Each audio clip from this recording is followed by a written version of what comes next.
Tu penses que ce que tu ressens est un simple hasard? Détrompe-toi. Ce frisson qui traverse ton être, cette pression invisible, cette impression que quelque chose d'immense approche, ce n'est ni ton imagination, ni de l'anxiété, ni une émotion passagère. C'est une visitation divine. Et attention, pas une simple apparition éphémère, mais une présence qui vient pour demeurer. Dieu ne se contente pas de t'observer à distance. Il ne vient pas t'offrir une expérience religieuse de plus, ni t'impressionner par un miracle isolé. Il vient pour habiter avec toi, dans ton quotidien, dans tes pensées les plus secrètes, dans les lieux de ta vie que tu caches aux autres. Ta vie entière est sur le point de devenir un sanctuaire vivant, un lieu où sa présence s'installe pour ne plus repartir. Il a choisi ton espace imparfait, ta maison, ton cœur, ton atmosphère. Et s'il a choisi, c'est parce qu'il a vu ce que personne d'autre n'a su voir. Ce message n'est pas pour tout le monde. Mais si tu lis encore ces mots, c'est que tu as été marqué spirituellement pour les recevoir. Ce que tu vas comprendre ici peut transformer à jamais ta manière de percevoir la présence de Dieu. Et si ton esprit ressent déjà un mouvement intérieur pendant que tu lis, c'est le signe que sa présence agit déjà en toi. Peut-être as-tu grandi en pensant que Dieu ne se manifeste que dans les églises, les lieux saints, les cérémonies bien ordonnées et dépourvues de chaos. Mais en réalité, Dieu n'est pas limité par l'apparence ni par le décorum. Il ne cherche pas la perfection extérieure, mais l'authenticité brute. Il s'invite dans les endroits que les autres évitent, là où il y a désordre, larmes, fatigue, solitude, doute. Il s'assoit dans la cuisine silencieuse où tu manges seul, dans le salon encore habité par des souvenirs douloureux, et surtout dans ton cœur tel qu'il est aujourd'hui, sans attendre que tu sois plus spirituel, plus stable ou plus fort. Ce que tu considères comme faiblesse, ce que d'autres ont nommé un problème spirituel, est en réalité l'invitation même que Dieu attendait. Ton chaos ne l'effraie pas, ta confusion ne le bloque pas. Dieu ne s'attire pas aux façades bien polies, mais aux lieux sincères, aux âmes fatiguées qui n'ont plus la force de jouer un rôle. C'est là, et seulement là, qu'il peut se révéler pleinement. Pourquoi crois-tu que Jésus est né dans une étable et non dans un palais? Pourquoi a-t-il choisi des pécheurs, des marginaux, des exclus pour bâtir son royaume? Parce que le ciel descend là où l'humilité ouvre la porte. Dieu ne vient pas quand tout est parfait. Il vient justement parce que tu ne le haises pas. Regarde bien, les plus grands tournants de ta vie ont souvent commencé dans un chaos total. Ce n'était pas un hasard, mais une préparation, un effondrement nécessaire pour que Dieu puisse reconstruire. Alors, ne ferme plus les pièces sombres de ton âme. Ne verrouille plus les portes que tu juges trop sales pour lui. Ce sont précisément celles qu'il veut habiter. Non pour te condamner, mais pour réécrire ton histoire à partir de ce que le monde avait rejeté. Et comprends ceci, il est déjà là, pas demain, pas plus tard. Maintenant, plus tu ouvriras les yeux, plus tu réaliseras que sa présence ne vient pas seulement dans ta maison, mais aussi dans ta mémoire, tes blessures, ton passé, tes silences. Car c'est là que le miracle commence à respirer. Tu croyais que Dieu allait juste passer te frôler l'âme, déposer un instant de frisson, puis repartir? Non, ce que tu ressens n'est pas une visite éclair, mais une installation. Il n'est pas venu pour un dimanche émotionnel, ni pour quelques minutes de louange avant de disparaître 6 jours. Il est venu avec ses bagages. Il prend place pour rester. Et quand Dieu s'installe, rien ne demeure superficiel. Il ne loue pas une petite chambre de ton cœur, il prend toute la demeure. Il veut être là dans chaque détail banal de ta vie. Quand tu es en pyjama, encore à moitié endormi, quand tu marches pensif dans ta cuisine, coincé dans la circulation, ou même en lavant la vaisselle en silence. Quand tu marches dans ta cuisine, l'esprit ailleurs, quand tu es coincé dans la circulation perdue dans tes pensées, ou quand tu fais la vaisselle en silence alors que ton âme crie intérieurement. C'est là qu'il parle. Pas dans un tonnerre éclatant, mais dans une pensée qui ne vient pas de toi, dans un rappel doux, dans une paix soudaine, dans un mot discret qui réorganise tout ton être. Tu pensais que c'était à toi de t'élever jusqu'à lui, de redoubler d'efforts, de prier plus fort, de comprendre plus vite. Tu croyais qu'il était lointain et que tu devais trouver le chemin pour le rejoindre? Non, Dieu n'a jamais voulu t'observer depuis les hauteurs du ciel. Il descend. Il descend jusqu'au niveau exact de ta réalité. Il choisit ton quotidien comme lieu de rencontre, car c'est là que ta foi respire. Pas dans les sommets spectaculaires, mais dans les détails invisibles de chaque jour. Et quand il entre, il ne vient jamais les mains vides. Il apporte sa paix, sa sagesse, sa force et surtout sa vision éternelle. Alors tu commences à voir autrement. Ta douleur devient un appel, ton passé se transforme en mission. Ton cœur brisé laisse entrevoir un futur sacré en train de naître. Car quand Dieu s'installe, il ne fait pas que remplir ton espace, il le transforme. Les murs invisibles de ton âme prennent une autre odeur. Ton foyer devient une école silencieuse, ton corps devient une antenne spirituelle, et ta routine quotidienne se mue en danse divine. Mais prends garde, quand Dieu s'installe, tout s'ajuste. Les relations qui n'ont plus de place dans ce nouvel espace s'effacent doucement. Les habitudes qui n'ont pas le poids de l'éternité deviennent lourdes, inconfortables. Les voix étrangères à sa volonté deviennent assourdissantes, insupportables. Tu ne peux plus vivre à moitié, tu ne peux plus faire semblant. Car une fois qu'il est là, rien ne reste tiède. Regarde autour de toi, écoute le silence. Il n'est plus vide, il est habité. Cette pression douce que tu ressens n'est pas une émotion passagère, mais une présence permanente. Et ce n'est que le commencement de ce qui va bâtir en toi. La vraie question est, es-tu prêt à ne plus jamais redevenir l'ancien toi?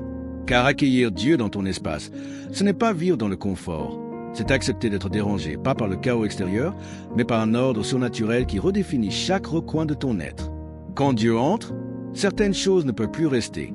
Des pensées que tu croyais normales, des habitudes que tu appelais faiblesses humaines, des peurs que tu avais adoptées comme faisant partie de ta personnalité. Tout commence à trembler. Pas parce qu'il te condamne, mais parce que sa lumière ne laisse aucune poussière s'accumuler. La lumière, quand elle entre dans une pièce sombre, n'élève pas la voix. Elle ne frappe personne. Elle révèle. Et c'est exactement ce que Dieu fait.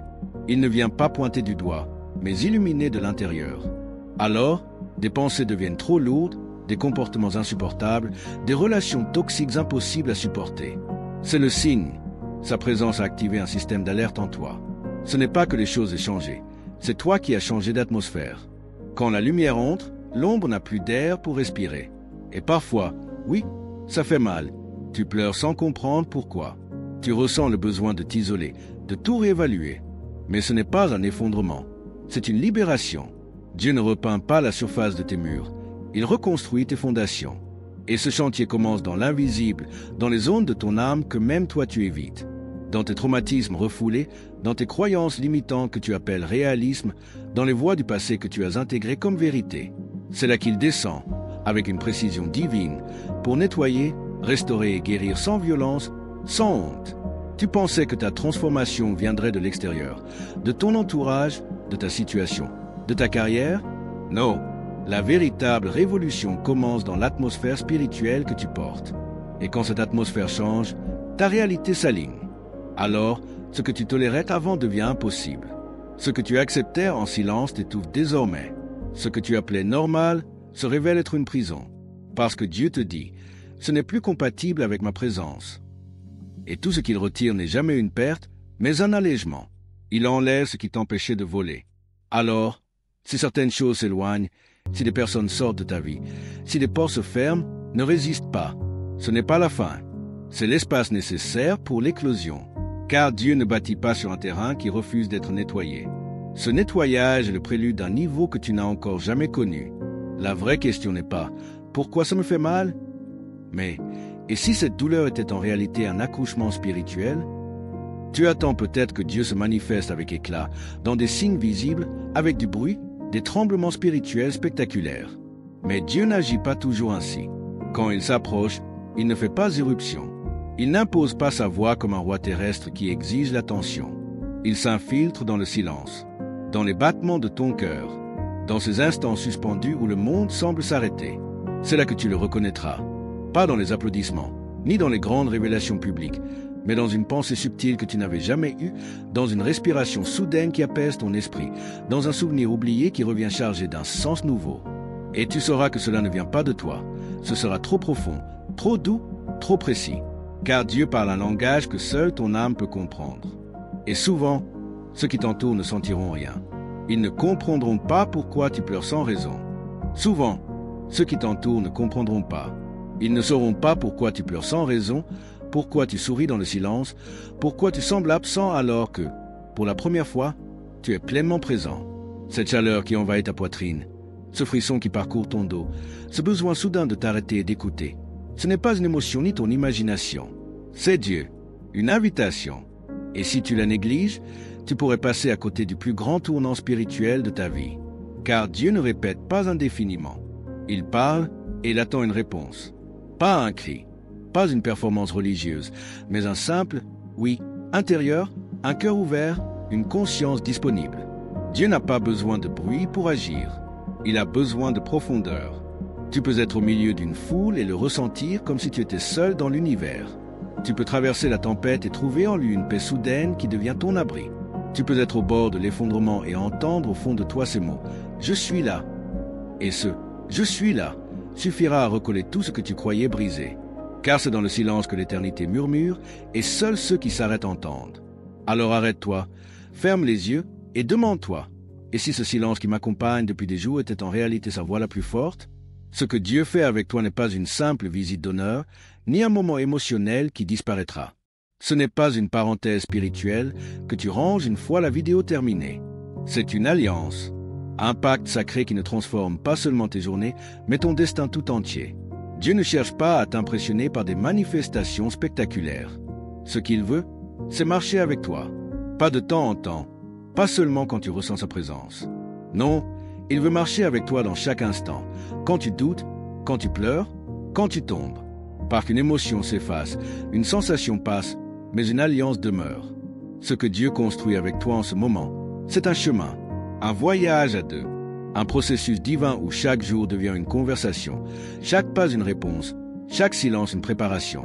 Tu ne sortiras pas de cette saison le même. Tu ne penseras plus comme avant, tu ne réagiras plus comme avant, car tu ne seras plus jamais seul. Tu vivras avec lui.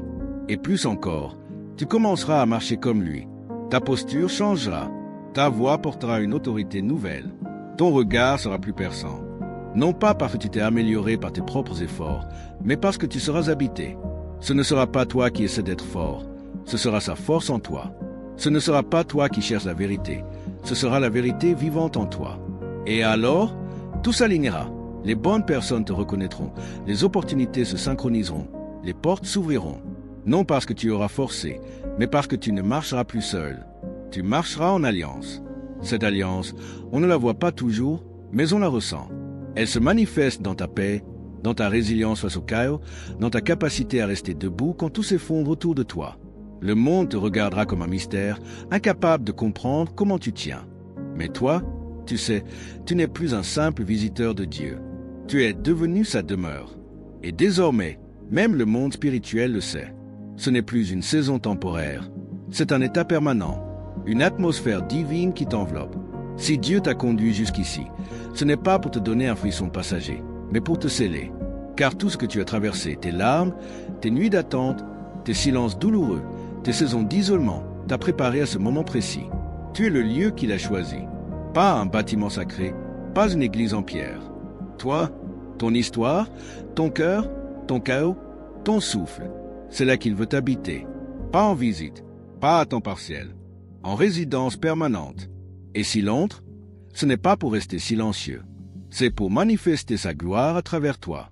Ta vie ne sera plus jamais la même. À partir de maintenant, chaque pièce de ton existence devient un sanctuaire vivant. Ce n'est plus une simple prière, c'est le commencement d'un règne. Tu portes désormais une atmosphère, un parfum, une autorité silencieuse qui proclame au monde invisible « Ici, Dieu habite ». Alors lève-toi, ouvre ton âme, élargis ton espace intérieur et fais de cette déclaration une vérité prophétique. Seigneur, viens habiter ici, pas en visite, en résidence. Car ces mots ne sont pas symboliques, ils sont spirituels. Chaque fois que tu les prononces, tu actives un point de contact entre la terre et le ciel. Dès aujourd'hui, ton être n'est plus un lieu vide, mais une habitation sainte. Et là où Dieu habite, les chaînes tombent, les voix du passé se taisent, les blessures perdent leur pouvoir et le feu de sa présence ne s'éteint jamais. Ce n'est pas la fin, c'est ton commencement. Et désormais, plus rien ne sera jamais comme avant.